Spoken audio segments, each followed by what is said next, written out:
Abatuuze mu disitulikiti y'e Ssembabule balajjana lwabbula lya ddagala mu malwaliro ga gavumenti. Disitulikiti y'e Ssembabule erimu abantu abasoba mu mitwalo 3. Mu kiseera kino erina amalwaliro ga gavumenti agali ku mutendera ogwa Health Center 4. Abiri gokka okuli erya Ssembabule Health Center 4 n'Entuusi Health Center 4. Amalwaliro amalala agali mu nteekateeka ey'okusuumusibwa gatuuke ku mutendera ogwa Health Center 4 okuli eri Lwabitakuli ne Mateete. Oluvannyuma lw'okunoonyereza okwakolebwa abakugu mu Vision Group kulaga nti ebyobulamu bikola ebitundu 53 ku buli 100 ku nsonga abantu ze baagala zisibweko essira.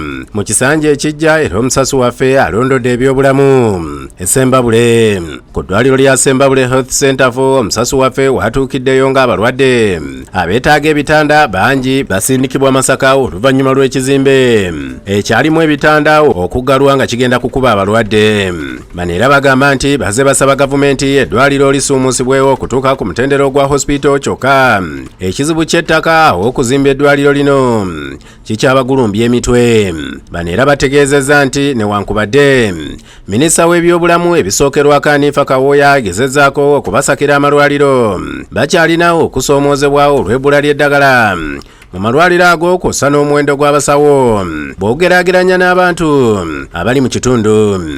Wadde nga tulina minisita w'ebyobulamu e Ssembabule Anifa Kawoya, ebyobulamu kye kisoomoozo ekikyali ekikulu mu disitulikiti y'e Ssembabule, ate ng'abantu batambula engendo mpanvu okutuuka ku malwaliro ga gavumenti gano.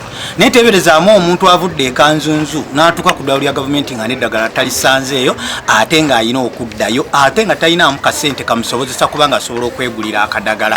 Abatuuze bategeezezza nti batindigga engendo mpanvu okugenda mu malwaliro, wabula we batuukayo babawandiikira eddagala ne babagamba bagende baligule ate nga tebalina nsimbi. W'osanga eddagala teririiwo ne bakuwandiikira ogenda oligule mu famasi eddala. N'ogamba nti era wennajjidde singa nabadde nnyina obusobozi obuligula nandibadde ngenda n'enkola ki nendigula, naye gye ngenda okuddukira nayo teribaayo. Ove waka nononya transport anoteekamu amashuta go noija we nootuula ono omushawo n'obw'omulaba akuhandikira bwansi kipapula n'ogenda wali n'okuma kiriniki n'ogulayo eyo.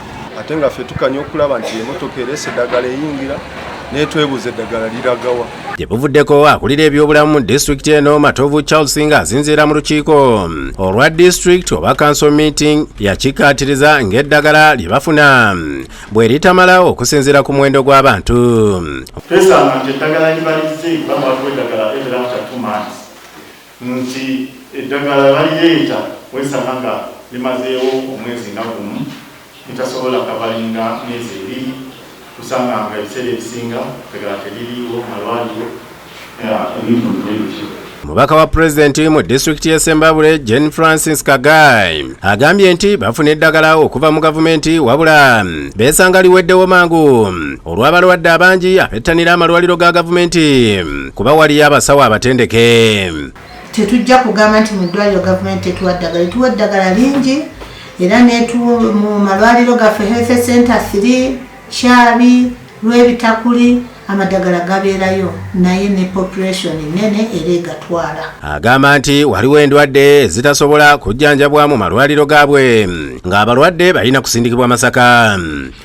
Waliwo endwadde ezimu gavumenti zetasobola kukwatako nti mu bujjanjabi obw'amangu ezikwatako ng'ebalifaringa nga Masaka. Ku ky'omuwendo gw'abasawo omutono agambye nti bawandiikira gavumenti nga balindiridde okuddibwamu abantu bafune obuweereza obumala. Health Center 3 zo baziyisako ziweramu basawo 12, ojja kusangayo abasawo 4, 5, 6. Ekyo twagala batwongere ku ssente tusobole okuyingiza numbers ez'abasawo. So abantu bwe bakomplaininga nti namba ntono ey'abasawo, kituufu abasawo tulina batono kubanga tetulina ssente. Kintunuwa yakusakidde egguli lino ku lwa Bukedde TV.